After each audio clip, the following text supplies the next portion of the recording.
Une bombe artisanale explose dans une maison isolée à la campagne. Les enquêteurs sont perplexes. Les matériaux qui ont servi à la fabrication de l'engin sont tous en vente libre. Mais un numéro déchiffré sur une pile et une étiquette récupérée dans la mémoire d'un ordinateur vont orienter l'enquête vers la piste d'une sombre histoire de vengeance. Bonjour, je suis heureux de vous retrouver pour ce nouvel épisode de vos enquêtes impossibles. Les criminologues sont parvenus à établir une classification des mobiles qui poussent certains individus à commettre des meurtres. Lorsqu'il ne s'agit pas d'actes imputables à des psychopathes, il ressort de ces statistiques que la discorde amoureuse, la jalousie, l'appât du gain, la vengeance et la concupiscence arrivent en tête. D'autres crimes non moins sordides mettent fin à de simples altercations ou des querelles de voisinage. Mais est-il concevable de tuer un inconnu et d'en blesser un autre pour une peccadille qui aurait pu se régler à l'amiable devant un tribunal? Fairhaven, petite ville du Vermont, n'a rien à envier à la quiétude de la campagne environnante. Même si la violence n'a jamais vraiment fait partie de leur quotidien, les habitants de Fairhaven ont toujours plaisanté sur le fait que Sheila Rockwell et son fils de 17 ans, Chris Markey, vivaient dans le lieu le plus sûr de la ville, à une trentaine de mètres à peine du commissariat. Mais tout cela va changer un après-midi de mars 1998. Quelqu'un a frappé à la porte. C'était un coursier du PS. Il m'a tendu un paquet, j'ai regardé de qui il provenait et j'ai vu qu'il avait été expédié par une certaine Samantha Brown. Ce nom ne me disait rien. Je suis donc allée remettre le colis à Chris. Chris est alors assis à son bureau dans sa chambre et ne connaît pas plus de Samantha Brown que sa mère. Il ouvre la boîte, à l'intérieur de laquelle se trouve une autre boîte plus petite entourée d'une ficelle. Il coupe la ficelle et c'est l'explosion.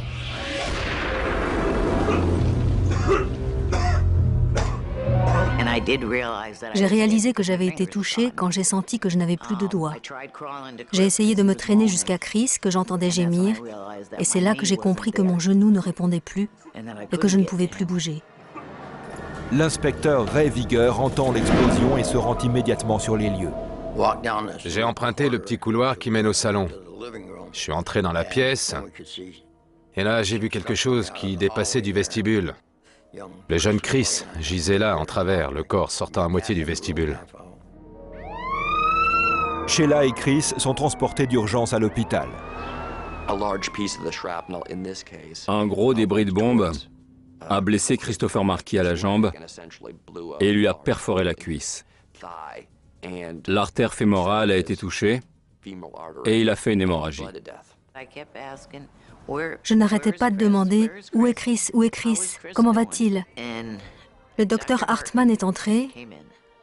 Il a posé sa main sur la mienne et c'est là qu'il m'a annoncé que Chris avait succombé à ses blessures. La seule chose dont je me souvienne, c'est d'avoir hurlé. Ensuite, ils m'ont endormi. Les débris de bombes retrouvés sur les lieux de l'explosion vont révéler qu'il s'agit d'un tuyau piégé, arme favorite des terroristes amateurs. De minuscules écrous hexagonaux en laiton étaient fixés tout autour de la bombe afin d'en rendre l'impact plus dévastateur. Savoir qu'un crime aussi violent, aussi atroce, est le fruit d'une rencontre fortuite avec la mauvaise personne, au mauvais moment, ne fait qu'ajouter au tragique du destin de la victime. L'adresse de l'expéditeur du colis est celle de Samantha Brown, domiciliée à Bucyrus, dans l'Ohio. Les vérifications opérées par la police révèlent que l'adresse et l'identité sont fausses. Chris Markey a 17 ans au moment des faits. Il a abandonné ses études et mène une vie solitaire. Atteint d'une affection oculaire, l'adolescent perd peu à peu la vue. Il passe le plus clair de son temps enfermé chez lui et a peu d'amis. Pourtant, quelqu'un a bien voulu le supprimer. Mais qui? Le colis a été expédié de l'Ohio. Il est adressé à C.B. Shack, à l'attention de Chris Markey en personne. CB Shack est une petite affaire que Chris gère de chez lui. Il vend des radios CB et autres équipements de camions via Internet. On ne peut pas vraiment parler de commerce. Il traitait essentiellement avec des gens du coin, des amis dont il réparait les radios. Il devait également traiter avec des personnes l'ayant entendu faire de la pub pour ses bons tuyaux. Et ça ne dépassait pas vraiment le cadre de la région. Chris Markey, jeune homme malvoyant de 17 ans, a été tué par une bombe dissimulée dans un paquet. Et sa mère a été grièvement blessée. Qui a commis cet acte odieux? Qui a pris la peine de confectionner un engin infernal destiné à tuer et à mutiler à distance? Alors, déterminer le type d'explosif et la nature du détonateur fournira de précieuses informations aux enquêteurs. Définir les motivations de l'auteur de l'attentat est également déterminant. Or, dans le cas qui nous intéresse, les policiers découvrent que Chris Markey ne faisait pas toujours preuve de loyauté envers ceux qui lui achetaient des radios par correspondance. Le meurtrier figurerait-il au nombre de ses clients grugés? Je crois bon de préciser que Christopher Markey n'a pas toujours été honnête en affaires avant d'être assassiné. Chris Markey s'est fait des ennemis en n'honorant pas ses contrats d'achat et de vente de matériel CB et d'équipements divers. Les clients expliqueront à la police que Chris leur promettait un certain modèle de radio CB, mais qu'après avoir reçu le paiement, il leur expédiait un appareil meilleur marché.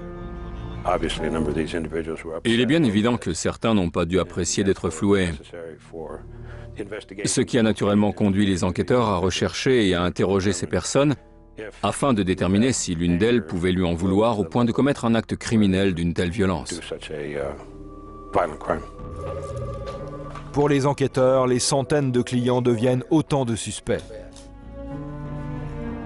Ils découvrent que le colis a été expédié par UPS de Mansfield dans l'Ohio et que le nom et la ville qui figurent sur l'adresse de l'expéditeur sont faux. Sur les lieux du crime, les enquêteurs vont alors ratisser les débris en quête de preuves. Nous devions procéder à une fouille minutieuse. Nous avons donc passé chaque pièce au peigne fin à la recherche du moindre élément de preuve, un fil, un outil, un écrou. Nous avons mis le nez dans la poussière et exploré chaque pièce une à une. Les experts en explosifs affirment que chaque bombe est unique, qu'elle porte toujours la signature de son auteur. Et la bombe qui a tué Chris Markey en porte une toute particulière. Nous avions notamment appris sur les lieux du crime que des petits écrous hexagonaux en laiton avaient servi à la fabrication de l'engin explosif qui avait tué Chris Markey. Les agents du FBI et de l'ATF qui procédaient à la perquisition recherchaient donc des écrous physiquement comparables à ceux retrouvés dans la bombe. Les enquêteurs vont également retrouver des fragments du polystyrène utilisé pour emballer la bombe et un reliquat de la pile qui a servi à l'actionner. Ils vont aussi parvenir à identifier la composition chimique de la poudre explosive. Le problème, c'est que n'importe qui a pu se procurer ces articles dans n'importe quelle quincaillerie ou armurerie. La mort par colis piégé de Chris Markey fait la une de l'actualité nationale. Le témoin a pris conscience qu'il détenait des informations importantes pour les forces de l'ordre. C'est à ce stade de l'enquête qu'il a pris contact avec les autorités pour leur dire ce qu'il savait. L'informateur confie aux enquêteurs qu'un routier international originaire de l'Indiana, Christopher Dean, a été très contrarié par l'achat d'une radio CB sur Internet. Ce témoin a déclaré au FBI avoir assisté à une discussion avec M. Dean, lors de laquelle ce dernier aurait évoqué un litige avec un jeune homme du Vermont à propos de la vente d'une radio CB. Apparemment, l'homme aurait menacé de se rendre dans le Vermont pour régler son compte à M. Markey. Interrogé, Dean va confirmer. Il a bien acheté une radio CB d'un montant de $400 à Chris Markey et celui-ci lui a expédié un modèle bas de gamme. Monsieur Dean était très remonté, au point que sa femme a appelé Christopher Marquis pour lui indiquer que son mari était très mécontent, qu'il risquait de lui rendre une petite visite dans le Vermont et que s'il faisait le déplacement, ce ne serait pas pour rien. Il n'arrêtait pas d'appeler à la maison, et c'est souvent moi qui décrochais. Il demandait à parler à mon fils. Chris disait « Je ne suis pas là ». C'était la consigne. Il refusait de répondre au téléphone. Sheila reconnaît que son fils n'a pas restitué l'argent de Dean. Mais Dean nie avoir envoyé la bombe. Son casier judiciaire est vierge et il vit dans l'Indiana. Or, le colis a été expédié de l'Ohio. On le décrivait comme quelqu'un de travailleur, de fiable, d'honnête, entouré d'une famille aimante. Il avait beaucoup d'amis et de voisins qui voyaient en lui un homme de confiance, généreux et sans histoire. Armés d'un mandat, les enquêteurs vont perquisitionner le domicile de Christopher Dean, suspect numéro 1 de l'attentat qui a coûté la vie à Chris Marquis. On va fouiller partout, on est censé pouvoir trouver un écrou hexagonal, une pince à linge en bois, des punaises, des piles, n'importe quel matériau isolant. On va prélever de la poussière sur la moquette, chercher de la poudre, tout ce qui est susceptible de contenir une trace quelconque de poudre explosive. Dans le sous-sol de Christopher Dean, il découvre des écrous hexagonaux semblables à ceux utilisés pour fabriquer la bombe meurtrière. Afin de déterminer s'il s'agit du même modèle, les experts vont recourir à une technique dite de spectroscopie d'émission atomique de plasma. Ils vont prélever des échantillons sur les écrous de la bombe et sur ceux récupérés au domicile de Dean. Ces échantillons vont être dissous dans une solution chimique neutre que l'on va ensuite vaporiser à très haute température. En fonction du composant, selon qu'il s'agit de zinc ou de cuivre par exemple, la vaporisation va s'opérer à différentes vitesses et tout le processus sera supervisé par ordinateur. Les résultats amèneront les enquêteurs à conclure que les écrous présentent la même composition chimique. L'explosion d'un colis piégé ne consume pas entièrement ses composants. Au contraire, elle projette alentour la plupart des morceaux, ne détruisant réellement qu'environ 1/20 de l'emballage et du mécanisme. Les fragments susceptibles de porter des traces d'explosifs sont d'abord examinés au microscope pour étudier les formes des particules de résidus. Puis, ils sont soumis à des tests réactifs chimiques. Le boîtier et le détonateur peuvent conduire les enquêteurs chez leur fabricant. Par exemple, dans l'attentat de Lockerbie, qui causa en décembre 1988 la mort des 259 passagers de l'avion de la TWA et d'une dizaine d'habitants du village écossais. Eh bien, un minuscule morceau de circuit imprimé aida à remonter la piste du terroriste libyen.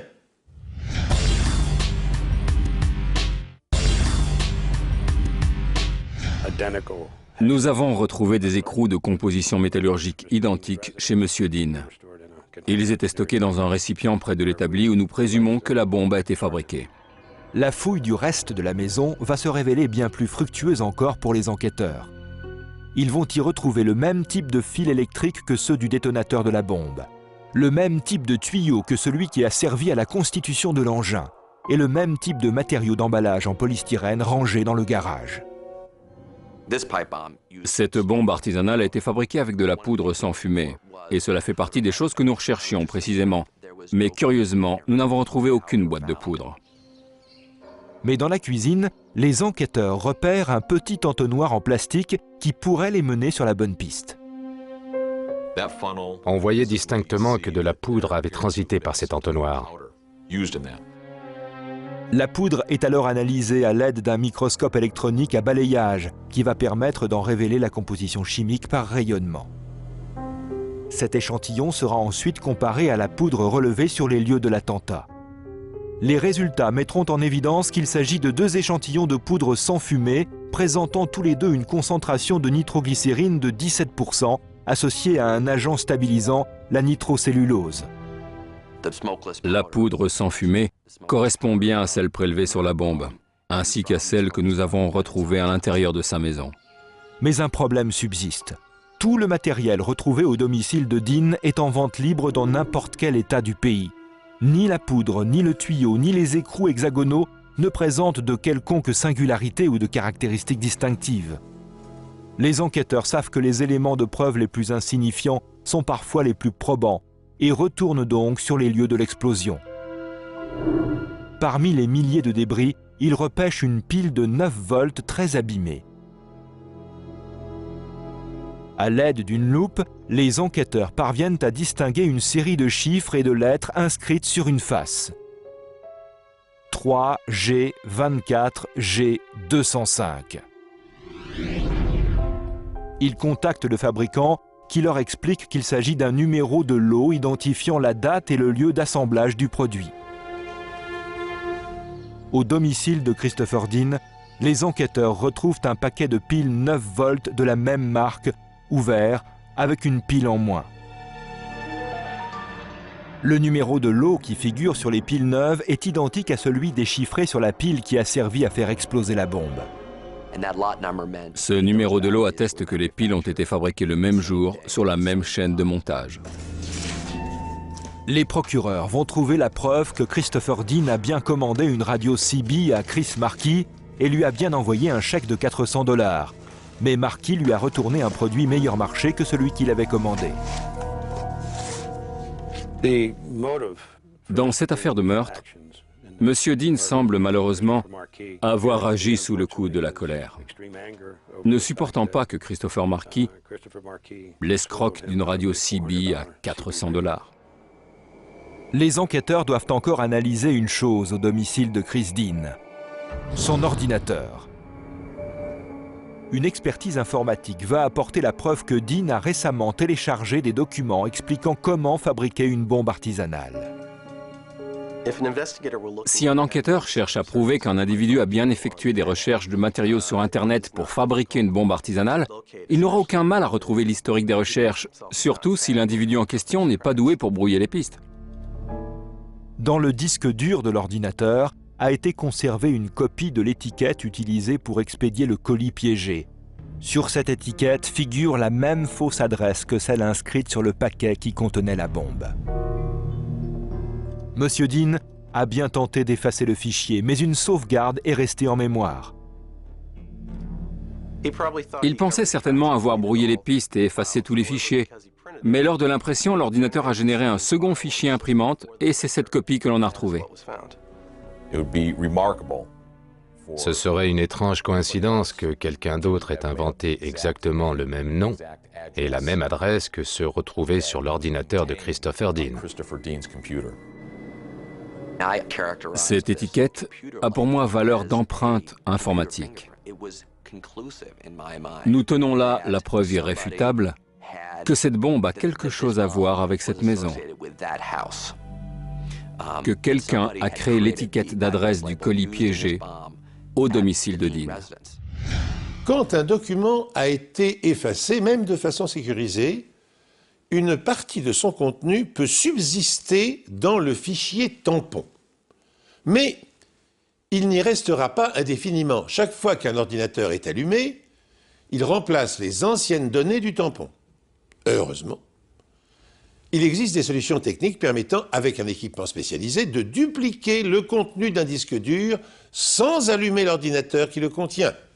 Cette approche a aussi un autre avantage. Elle évite de manipuler des preuves qui pourraient être réfutées ensuite par l'avocat de la défense. Christopher Dean est arrêté et accusé de meurtre au premier degré. Les procureurs détiennent tout un faisceau de preuves attestant que Dean a choisi de résoudre son différend avec Chris Markey par la violence. En confectionnant sa bombe, Dean s'est servi sans le savoir d'une pile de 9 volts marquée de la date et du lieu de sa fabrication et qui plus est identique à celle retrouvée chez lui. Les registres de la société de M. Dean révèlent que celui-ci se trouvait précisément à Mansfield dans l'Ohio le jour de l'envoi du colis mortel. Nous sommes même allés plus loin. Le témoin du service UPS de l'Ohio a formellement identifié l'expéditeur du colis en la personne de Christopher Dean. Nous avons comparé l'écriture qui figurait sur le reçu UPS avec celle de M. Dean, et des experts en graphologie ont confirmé qu'il s'agissait d'une seule et même personne. De son côté, Dean ignorait qu'il avait affaire à un adolescent. Ils communiquaient via Internet et un peu par téléphone, si bien qu'ils ne se sont jamais rencontrés. M. Dean ne savait pas à quoi ressemblait M. Marquis, ni qu'il s'agissait d'un garçon de 17 ans. En février 2000, Christopher Dean plaidera coupable de meurtre au premier degré et sera condamné à perpétuité sans possibilité de liberté conditionnelle.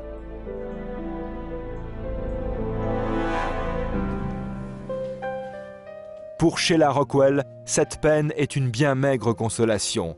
Elle qui, encore aujourd'hui, porte les cicatrices de la bombe qui a tué son fils. Elle boite à cause de l'éclat qui lui a transpercé la jambe et ne recouvrera jamais l'usage de ses doigts sectionnés lors de l'explosion. Mais par-dessus tout, elle porte le deuil de son fils de 17 ans. Pourquoi? Comment peut-on en arriver là pour une radio CB? Si seulement j'avais su. J'aurais essayé de raisonner Dean. Je l'aurais payé pour la radio, je lui en aurais envoyé une autre, ce qu'il voulait. Mais un tel coup de folie était imprévisible. À l'heure où je vous parle, je m'interroge encore sur ce qui peut pousser quelqu'un à vouloir éliminer une personne qu'il n'a jamais vue au seul motif qu'il s'est fait arnaquer de quelques centaines de dollars. Dans cette affaire, les enquêteurs auront réussi à prouver des faits que Christopher Dean pensait improuvables. L'homme était convaincu que, n'ayant jamais mis les pieds dans le Vermont, ni rencontré Chris Marquis de sa vie, personne ne ferait le rapprochement. C'était sans compter sur les prouesses de la médecine légale. Les matériaux utilisés pour fabriquer la bombe, les numéros de lot inscrits sur les piles, les fausses coordonnées retrouvées dans son ordinateur ne laisseront finalement aucun doute quant à sa culpabilité dans le meurtre de Chris Marquis.